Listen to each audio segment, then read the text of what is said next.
नमस्कार, आप देख रहे हैं डीपी न्यूज मीडिया। आज की प्रमुख खबरें।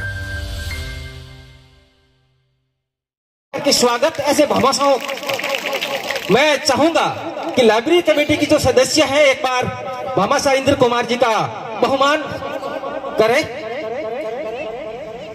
माला सदस्य उपाध्यक्ष सिवाना। उन युवाओं से मेरा निवेदन है कि आप कृपया पंडाल में पहुंचे और जो वॉलंटियर की भूमिका निभा रहे हैं आपसे भी निवेदन है कि आप कृपया पंडाल में पधारें और सेवा जो आपको जिम्मेदारी सौंपी गई है, क्योंकि अनुशासन हमें ही दिखाना है, इसलिए जरूरी है कि आप कृपया यहाँ पर जगह खूब पड़ी है, यहाँ पर आप अंदर पधारें ताकि कार्यक्रम को विधिवत रूप से प्रारंभ किया जा सके।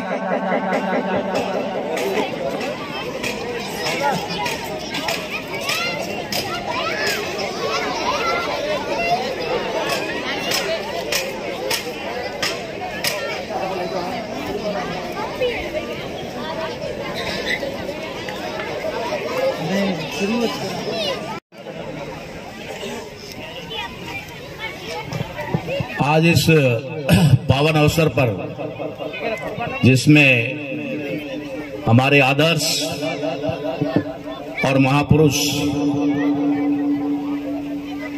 बाबा रामापीर रामसा पीर के मंदिर के जीर्णोद्धार और साथ ही साथ बाबा साहेब अम्बेडकर के नाम से जो पुस्तकालय लाइब्रेरी यहाँ शुरू की गई है, इस अवसर पर आप सभी लोगों ने यहाँ उपस्थित रहकर के इस कार्यक्रम की शोभा बढ़ाई है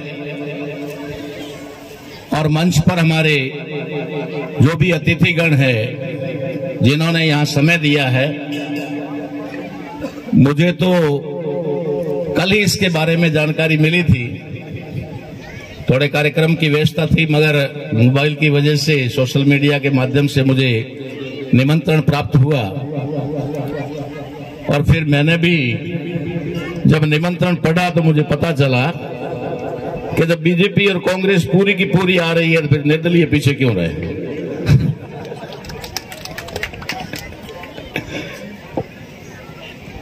हमने तो खैर, मेरे बारे में आप नहीं जानते होंगे या जानते भी होंगे, मेरा पूरा जीवन मैंने समाज को समर्पित किया हुआ है।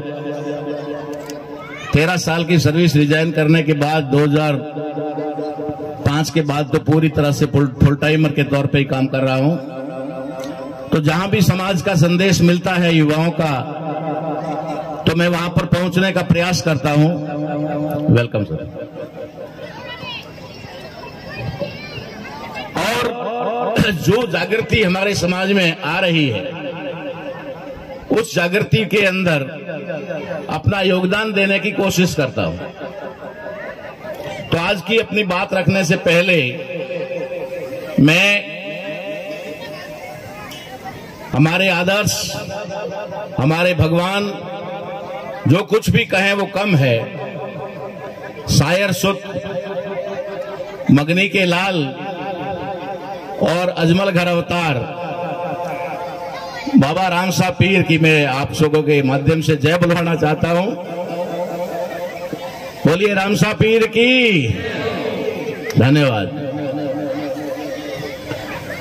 ये हमारे लिए भगवान क्यों है और हमारे लिए आदर्श क्यों है, क्यों हम लोग इनके नाम का गुणगान करते हैं, क्यों हम इनके नाम की और इनकी भजनवाणी करते हैं? क्योंकि इन्होंने हमारे समाज को सही दिशा देने का काम किया था। उन विपरीत परिस्थितियों में जब समाज बहुत ज्यादा दबा कुचला था, बहुत शोषण का शिकार हो रहा था, बहुत भेदभाव का शिकार हो रहा था, उस समय बाबा रामदेव जी ने समाज में जागृति लाने का काम किया था। इसलिए आज हम लोग उनको अपना आदर्श मान करके पूजते हैं और उनके रास्ते पर चलने का प्रयास करते हैं। इसलिए साथियों, आज का ये कार्यक्रम जो है ये एक कार्यक्रम सिर्फ भक्ति का कार्यक्रम नहीं है, ये एक जागृति का कार्यक्रम है। और मुझे जो जानकारी यहां मिली, उस जानकारी के तहत कि यहां के युवाओं में काफी कुछ उत्साह है और वे लोग समाज में कुछ परिवर्तन लाना चाहते हैं, समाज में सुधार लाना चाहते हैं।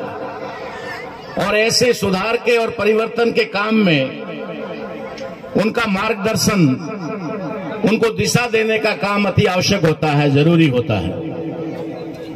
इसलिए मुझे ये अवसर मिला कि मैं भी यहां आकर के उन युवाओं का मनोबल बढ़ाऊं।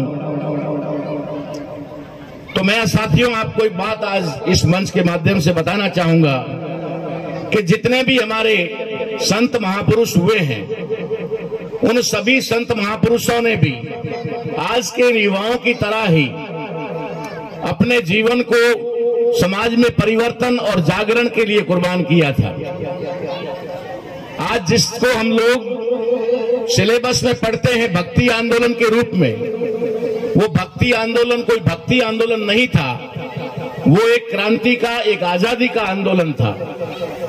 और उस आजादी के आंदोलन को हमारे उन संतों ने चलाया, जिसके अंदर हम कह सकते हैं नामदेव, साहेब कबीर, गुरु रैदास, बाबा रामदेव, तुकाराम, इस प्रकार के सैकड़ों संत हुए जिन्होंने इस समाज के अंदर जागरण का काम किया, इस समाज के उत्थान का काम किया, इस समाज को आगे लाने का काम किया।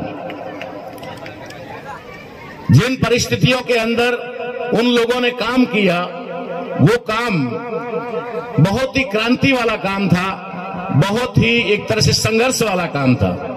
और अगर उनके सच्चे जीवन को हम जानने और परखने की कोशिश करेंगे तो हमें पता चलेगा कि उनका सिर्फ ये भक्ति का ही काम नहीं था। मैं आपको इसके 2-3 उदाहरण देकर के यहां समझा देता हूं, ताकि आप लोगों को समझ में आए कि हमें इन महापुरुषों की सिर्फ तस्वीर रख करके या मूर्ति रख करके या उनके सामने दीपक जला करके या अगरबत्ती या फूल चढ़ा करके खुश नहीं होना चाहिए। हमें इनके बताए हुए रास्ते पर भी चलना चाहिए। और रास्ते पर हम तभी चल पाएंगे जब हम लोगों को इसकी जानकारी होगी कि उन्होंने किया क्या था।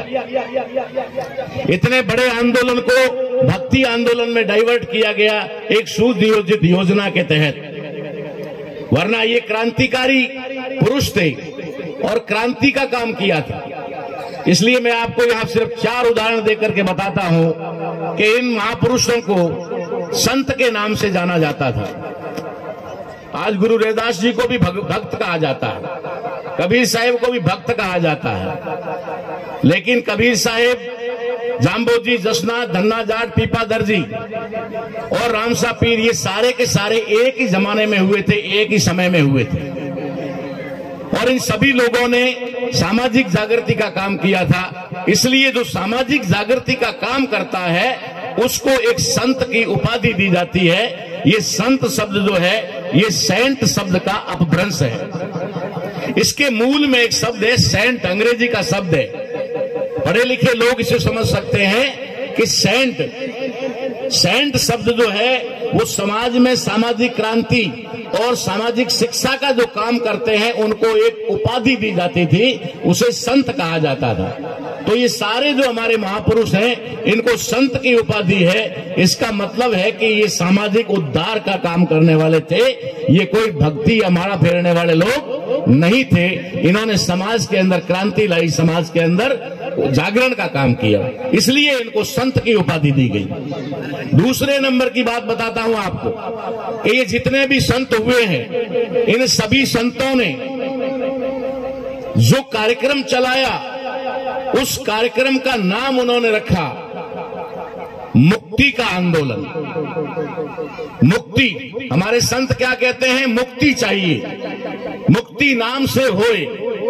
इस प्रकार के शब्द आप लोग इस्तेमाल करते हैं कि मुक्ति नाम से होए, यानी कि मुक्ति शब्द उन्होंने इस्तेमाल किया। तो मुक्ति का मतलब होता है आजादी, मुक्ति का मतलब होता है छुटकारा, मुक्ति का मतलब होता है किसी बंधन से मुक्त होना। अर्थात हम लोग कहीं न कहीं किसी बंधन में मुक्त थे, बंधन से मुक्त नहीं थे, बंधन में बंधे हुए थे। हमारे ऊपर बहुत सारे ऐसे कानून कायदे थे और बहुत सारे ऐसे भय जो हमारे अंदर डाले हुए थे। उन भय से मुक्त करके इस समाज को आजाद करने के लिए उन्होंने मुक्ति का आंदोलन चलाया था। इसलिए वे भक्त नहीं थे, वे संत थे, संत का काम किया था। वे लोग उस जमाने में शिक्षा नहीं होने की वजह से, पढ़ने लिखने का अधिकार नहीं होने की वजह से हमारे इन तमाम महापुरुषों ने वाणी के माध्यम से आंदोलन चलाया। वाणी के माध्यम से कबीर साहब की वाणी है, रैदास जी की वाणी है, बाबा रामदेव जी की वाणी है। हम लोग रात को यहां बोलते हैं तो कहते हैं चार वाणी आप करो, चार वाणी आप करो। वाणी, व्हाट इज वाणी? वाणी क्या है? ये वाणी एक शब्द है जिसका मतलब होता है बोली। वाणी का क्या मतलब होता है? बोली। यानी उन्हें लिखने पढ़ने का अधिकार नहीं था, इसलिए उन्होंने बोल करके समाज को जगाया, वाणी के माध्यम से जागरण किया। और वाणी को बोलने के लिए उन्होंने उस कला में डाला, गा करके बताया, वीणे पर बताया, एक तारा के ऊपर बताया। ऐसे उन्होंने जन जागरण का काम किया, क्योंकि उन लोगों को उस जमाने में पढ़ने लिखने का अधिकार नहीं था। इसलिए उन्होंने बोली के माध्यम से, आज भी यही होता है, जो पहले वाले कलाकार होते हैं, जानकार होते हैं, वे लोग बच्चों को सिखाते हैं, वो वाणी आगे से आगे चलती रहती है। ये उनकी वाणी थी। तीसरी बात बताता हूं कि उन्होंने एक आंदोलन चलाया था। उस आंदोलन का नाम था भवसागर से पार, भवसागर से पार उतरना। उसमें वो कहते हैं कि सत्संग में जाओ तो भवसागर से पार उतर जाओ, संतों की संगत में जाओ तो भवसागर से पार उतर जाओ। तो ये भवसागर क्या है, ये आपको समझना जरूरी है। हम लोग आज उस भवसागर में चक्कर खा रहे हैं, गोते खा रहे हैं, और हमें वो भवसागर समझ में ही नहीं आ रहा है। और समझ में नहीं आ रहा है इसलिए उस भवसागर से हम बाहर नहीं निकल पा रहे हैं। यहां शब्दों का बहुत बड़ा षड्यंत्र होता है। हम शब्दों के शिकार हो जाते हैं। शब्द के बारे में हमें ज्ञान न होने की वजह से शब्द हमारे ऊपर हावी हो जाते हैं। हमारे संतों ने कहा कि आओ हमारी उंगली पकड़ो, संतों की उंगली पकड़ो तो हम तुमको भवसागर से बाहर निकाल देंगे। भवसागर, ये भवसागर के पीछे शब्द कौन सा है? ये भवसागर के पीछे जो ओरिजिनल शब्द है वो है भय। क्या है? भय। भय का मतलब है डर। हमारे संत कहते हैं कि हमारी सत्संग में आओ तो आप भय के सागर से पार उतर जाओगे, भवसागर से नहीं। आजकल लोग भवसागर से पार उतरने के लिए बहुत मेहनत करते हैं, बहुत मेहनत करते हैं। क्या क्या करते हैं? तीर्थ यात्राएं करते हैं, मंदिरों में जाते हैं, प्रसाद चढ़ाते हैं, दान दक्षिणा करते हैं, तीर्थ यात्राएं करते हैं, पता नहीं क्या क्या करते हैं, सिर्फ भवसागर से पार उतरने के लिए। और उनको पूछो भाई भव क्या है, ये भव होता क्या है? तो बोला जो आपका ये जीवन है ना, जन्म से मृत्यु तक, ये एक भव है। क्या है? भव है। और हर किसी को भवसागर से पार उतरने की जल्दी है। हर आदमी को भवसागर से पार उतरने की जल्दी है, इसलिए वो लाखों करोड़ों रुपया खर्च करता है। मैं हमेशा उन लोगों को आसान तरीका बताता हूं कि अगर इतना ही ये भव, इतना ही ये जीवन आपको कष्टदायी लग रहा है, पहाड़ जैसा लग रहा है, तो आसान सा तरीका, एक रस्सी ले लो, लटक जाओ। ट्रेनें भी आजकल तो टाइम पे चलती, लेट होती नहीं है। आपका गुस्सा उतरे तब तक तो आ जाती है। अगर भवसागर, भव यानी एक जीवन है, और इस भवसागर से आपको पार उतरने की जल्दी है, तो इसका मतलब है आप मरना चाहते हो। और मरना है तो इसके बहुत सारे तरीके हैं। फिर इतने सारे ये गोते खाने की क्या जरूरत है? फिर ये खर्चे करने की जरूरत क्या है? फिर तीर्थ यात्राएं करने की जरूरत क्या है? शब्द को समझने की कोशिश करो। भव नहीं है वो, भय शब्द है, भय। और उस भय से बाहर कौन निकालता है? गुरु निकालता है।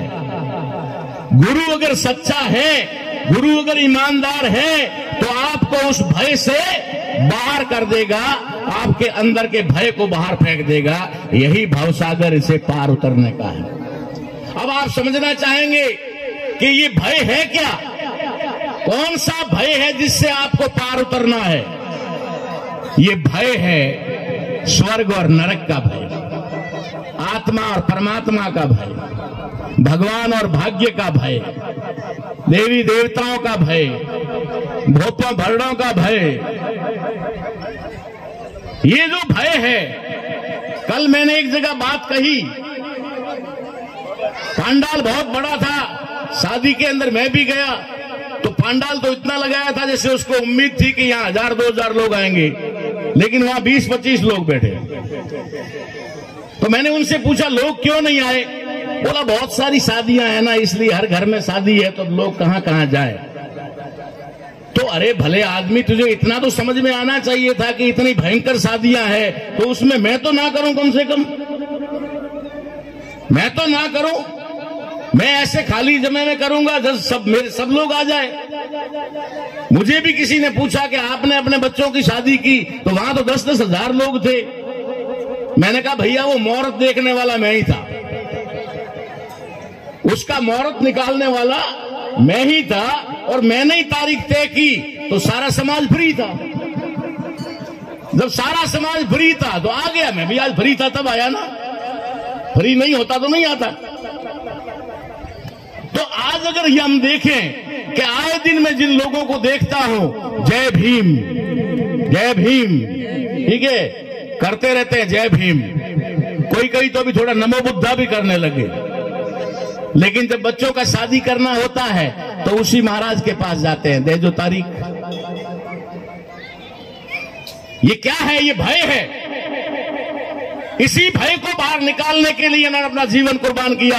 आप जानते नहीं होंगे कि बाबा रामदेव जी, जिसकी समाधि का आपके सामने उल्लेख किया जाता है, या फिर जो कुछ भी उनके जीवन में हुआ, उम्र क्या रही होगी उनकी। रामसा पीर जिसको कहते हैं बाबा रामदेव जी, वो तो मोटिफाइड करते करते कुछ और भी बना देंगे, उनको बनाने का अधिकार है। जैसे आपका बना दिया ना रामदेवरा। रामदेवरा, क्या ये रामदेवरा था? बताओ, बुजुर्ग लोग बैठे हो, रामदेवरा था? तो क्या था ये रामदेवरा नहीं था, ये था रणुंजा। ये क्या था? रणुंजा। रणुंजा था। जैसे बालोतरा के पास विठूजा है, जालोर रोड के ऊपर रठूजा है, ये रामदेव जी से ही संबंधित स्थान है सारे के सारे, जहां से रामदेव जी गुजरे थे, कभी यात्रा में आए थे। रणुंजा को पहले मोटिफाइड करके किया गया रुणीचा। रणुंजा को बनाया रुणीचा, और अब रुणीचा को बना दिया रामदेवरा। आपका इतिहास बदलने का ही तो काम चल रहा है, और क्या चल रहा है? और आप यहां तालियां बजा रहे हो। तो ठीक वैसे ही ये भी इतिहास बदल करके उन्होंने किया है। ये तो रामसा पीर का मामला है, और रामसा पीर भी हमारे समाज के अंदर क्रांति लाने वाले ऐसे पहले पुरुष थे जिनकी, अब आप बुरा मान जाएंगे, लेकिन बुरा मान जाओ, इसीलिए कहने आया हूं, इसीलिए कहने आया हूं, क्योंकि बुरा नहीं लगेगा तब तक जागृति नहीं आएगी। 32 साल की उम्र में क्यों मारना पड़ा उनको? रामदेव जी को 32 साल की उम्र में ही इस दुनिया से उठा दिया गया। ये समाधि का खेल आपको समझाया जाता है, या आपको बताया जाता है कि रामदेव जी ने समाधि ली। अरे दुनिया का कल्याण करने आए थे, उद्धार करने आए थे, इतना जल्दी जाने की क्या जरूरत थी? थोड़ा दिन और रुक जाते, पूरी दुनिया का कल्याण कर लेते। इतनी जल्दी क्या थी? लेकिन जल्दी उन लोगों को थी जिनकी व्यवस्था पर वो चोट कर रहे थे, जिनकी व्यवस्था को बदल कर रहे थे, जिन लोगों के अंदर सोए हुए लोगों में जागरण ला रहे थे, जो समानता की बात कर रहे थे, जो शिक्षा की बात कर रहे थे, जो नशा मुक्ति की बात कर रहे थे, समाज के उद्धार की बात कर रहे थे, वो उनसे बर्दाश्त नहीं हुआ। इसलिए बाबा रामदेव जी की हत्या कर दी गई। जब डालीबाई को पता चलता है कि मेरे भाई को मार दिया है, तो वो चश्मदीद गवाह बनती है। इसलिए वहां पर रामदेव जी की जो समाधि खोदी जाती है उसमें डालीबाई को पहले दफन किया जाता है, चश्मदीद गवाह उस समय मारा जाता है। आप कहां जी रहे हो, कहां कर रहे हो, क्या कर रहे हो? सिर्फ 2 नारियल जला करके धुआंड़ा कर दो और आग लगा दो, राजी हो जाएगा रामदेव जी? रामदेव जी राजी नहीं होंगे। रामदेव जी का इतिहास और उनकी पीड़ा अगर आप समझेंगे तो आपके अंदर क्रांति आएगी, जोश आएगा। इसलिए साथियों, ये कोई हमारे भक्त नहीं थे, ये बहुत क्रांतिकारी वीर थे। इन क्रांतिकारी वीरों ने समाज में जागरण लाया, हमारे पुरखों ने उनकी वाणी को अपनाया और उस वाणी की वजह से आज हम यहाँ उसी जागरण का मंच लगा करके समाज को जागृत कर रहे हैं। ये उन महापुरुषों की 650 साल पुराना मामला है, इतने साल पहले का मामला, लेकिन आज भी उनकी जड़ जो है वो कायम है और हम लोग उनके नाम पे इकट्ठा होकर के समाज को एकजुट करने और जागरण करने का काम कर रहे हैं। ये हमारे महापुरुषों को सच्चा सैल्यूट कह दो, सच्चा पूजन कह दो, सच्ची उनकी अर्चना कह दो या सच्चा उनकी श्रद्धा कह दो। इसलिए मैं आपको इस मंच के माध्यम से ज्यादा लंबी बात ना करते हुए सिर्फ ये बताने आया हूं कि हमें हमारे उन महापुरुषों का मुझे बहुत अच्छा लगा और शायद यही चीज मुझे खींच करके इस मंच पे लाई, वरना थोड़ा तो हमारा भी मान सम्मान होता है साहब, बिना बुलाए क्यों जाए। क्या बात गई। मैं आया इसलिए और मुझे खींचा इस चीज ने कि एक तरफ हमारे महापुरुष के मंदिर की प्रतिष्ठा या कुछ भी है और दूसरी तरफ हमारे बाबा साहब के नाम से पुस्तकालय का भी 2 काम है। इसका मतलब है आप लोगों में कुछ तो है, युवाओं के अंदर कुछ तो जानकारी आई है, चाहे कहीं से भी आई हो, लेकिन इतनी तो आई है कि आपने 600 साल का कनेक्शन कर दिया। ये कनेक्शन कोई साधारण कनेक्शन नहीं है, ये कोई साधारण बुद्धि के लोग नहीं कर सकते कि बाबा रामदेव जी को और बाबा साहेब को जोड़ सकते हैं। उनके जमाने में एजुकेशन नहीं थी, इसलिए वो वाणी से लड़ते थे।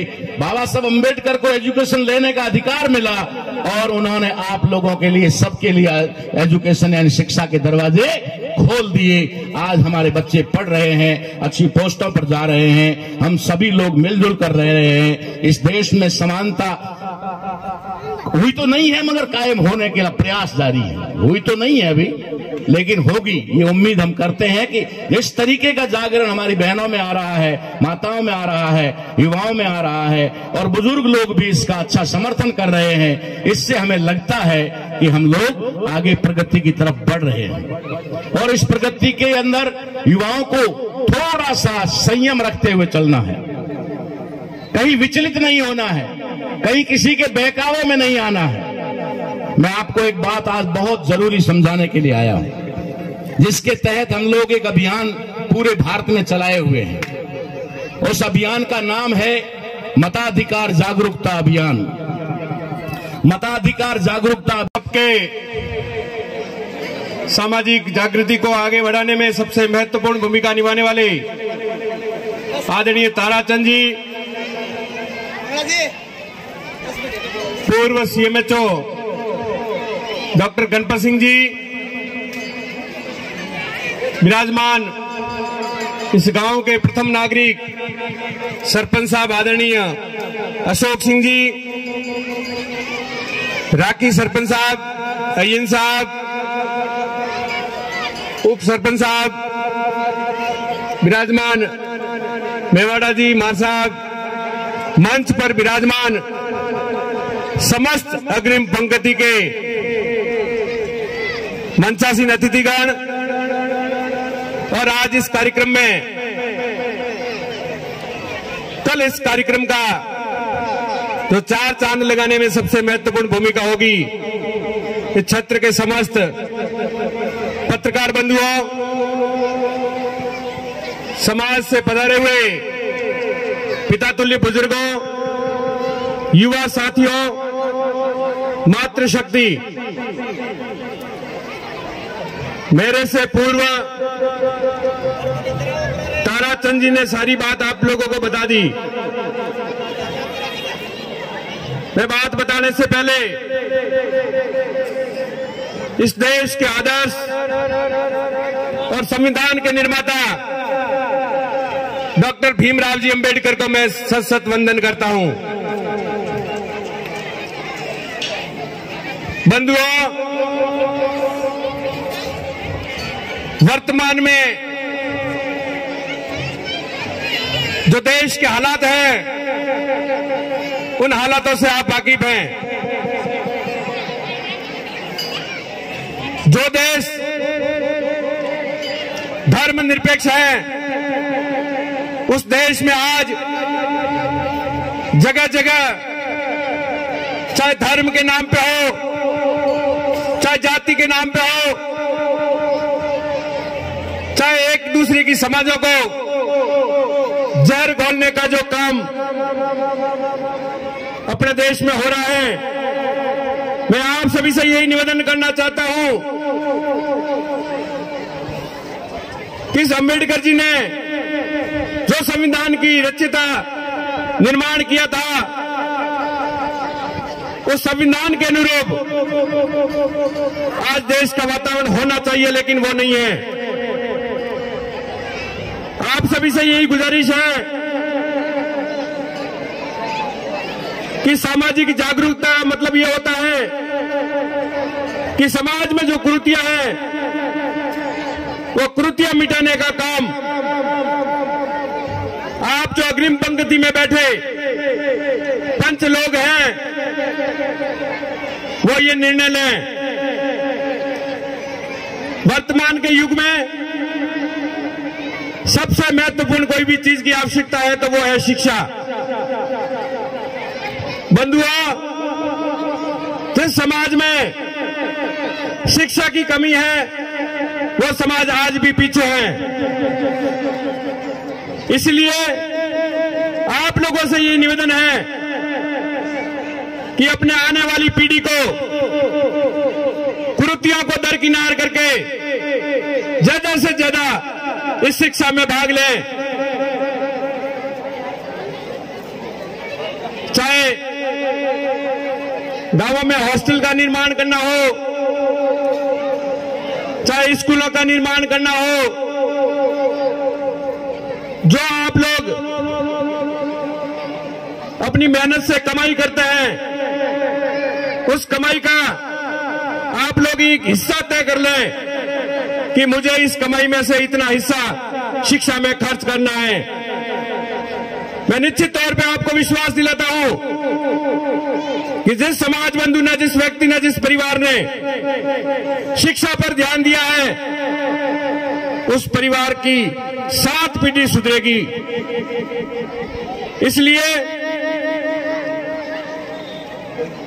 देश में शांति रहे, अपने क्षेत्र में शांति रहे, एक दूसरी समाजों का आपसी मेल मिलाप रहे, और जब 36 कौम का संगम होगा, 36 कौम का मेल मिलाप होगा, तो निश्चित तौर पर अपने क्षेत्र का, प्रदेश का और देश का विकास होगा और देश में शांति बहाल होगी। एक दूसरे का आदर सम्मान करें, हर व्यक्ति प्रेम पूर्वक रहे और हमेशा उस भावनाओं को लेकर चले कि अपना समाज आगे कैसे बढ़े, अपना क्षेत्र आगे कैसे बढ़े, अपना देश आगे कैसे बढ़े। उस उद्देश्य को लेकर आप यहां से संकल्प लें, क्योंकि अंबेडकर जी के इतिहास को जिन्होंने पढ़ लिया, निश्चित तौर पे अपना आधा कल्याण उसमें हो जाएगा, मैं ये आपको वादा करता हूं। जहां जहां भी जनप्रतिनिधि का दायित्व बनता है कि अपने क्षेत्र में विकास की गंगा कैसे बहे, जहां जिस चीज की आवश्यकता होती है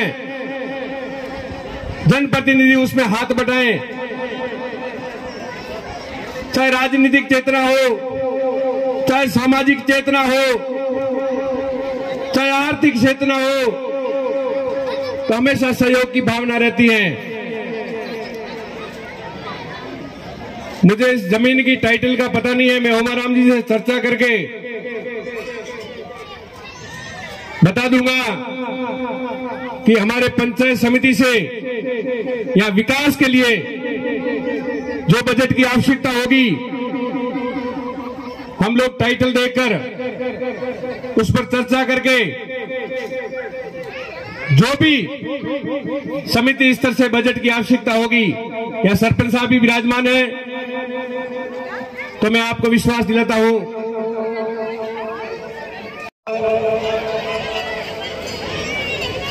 सामाजिक जागृति महासम्मेलन में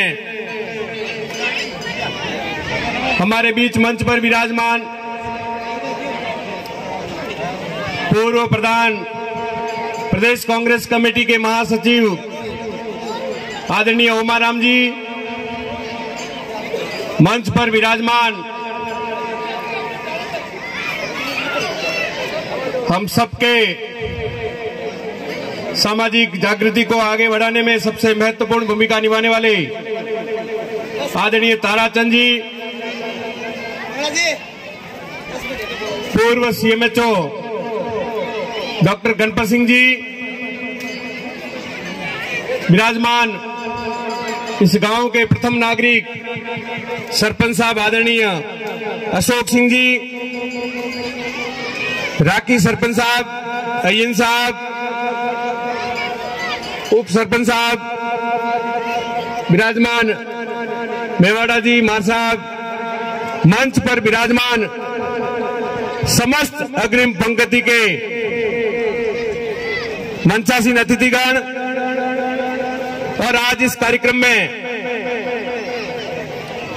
कल इस कार्यक्रम का तो चार चांद लगाने में सबसे महत्वपूर्ण भूमिका होगी इस क्षेत्र के समस्त पत्रकार बंधुओं,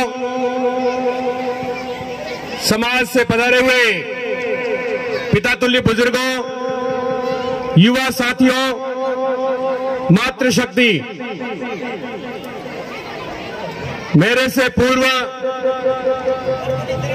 ताराचंद जी ने सारी बात आप लोगों को बता दी।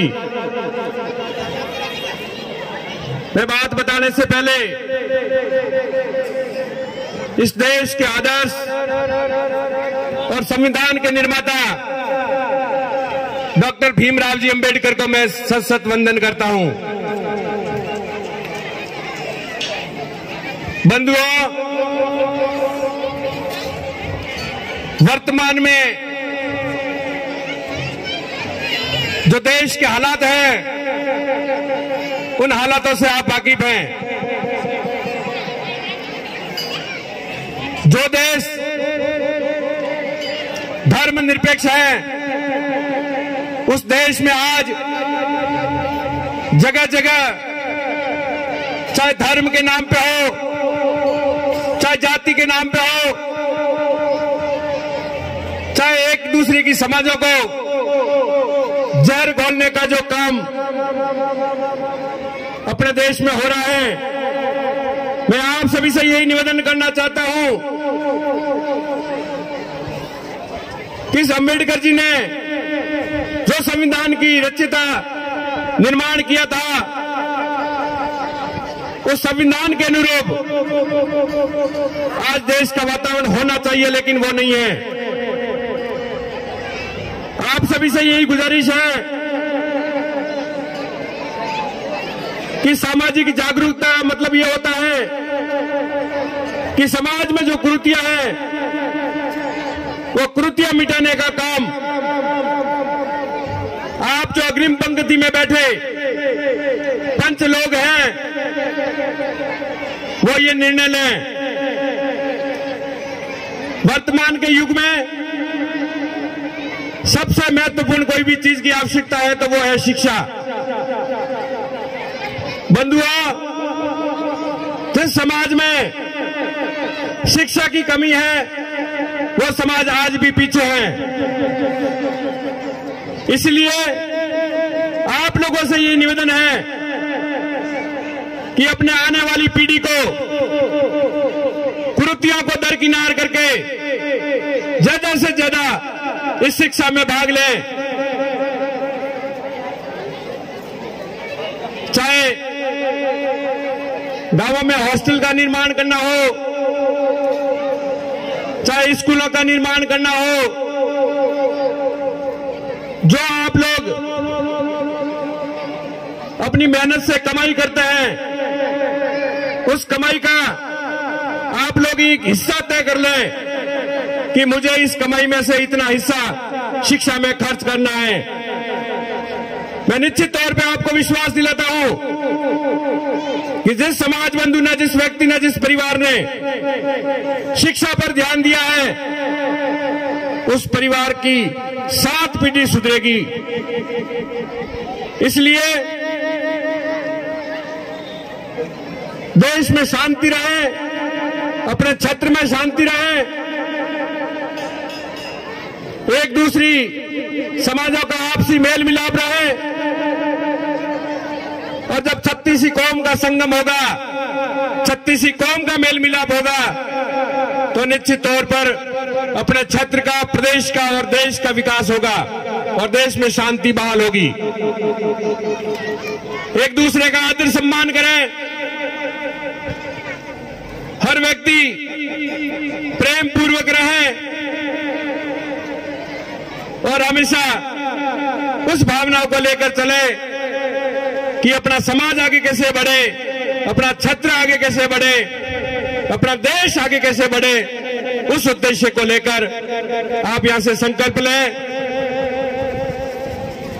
क्योंकि अंबेडकर जी के इतिहास को जिन्होंने पढ़ लिया, निश्चित तौर पे अपना आधा कल्याण उसमें हो जाएगा, मैं ये आपको वादा करता हूं। जहां जहां भी जनप्रतिनिधि का दायित्व बनता है कि अपने क्षेत्र में विकास की गंगा कैसे बहे, जहां जिस चीज की आवश्यकता होती है जनप्रतिनिधि उसमें हाथ बढ़ाएं, चाहे राजनीतिक चेतना हो, चाहे सामाजिक चेतना हो, चाहे आर्थिक चेतना हो, तो हमेशा सहयोग की भावना रहती है। मुझे इस जमीन की टाइटल का पता नहीं है, मैं ओमाराम जी से चर्चा करके बता दूंगा कि हमारे पंचायत समिति से या विकास के लिए जो बजट की आवश्यकता होगी, हम लोग टाइटल देकर उस पर चर्चा करके जो भी समिति स्तर से बजट की आवश्यकता होगी, या सरपंच साहब भी विराजमान है, तो मैं आपको विश्वास दिलाता हूं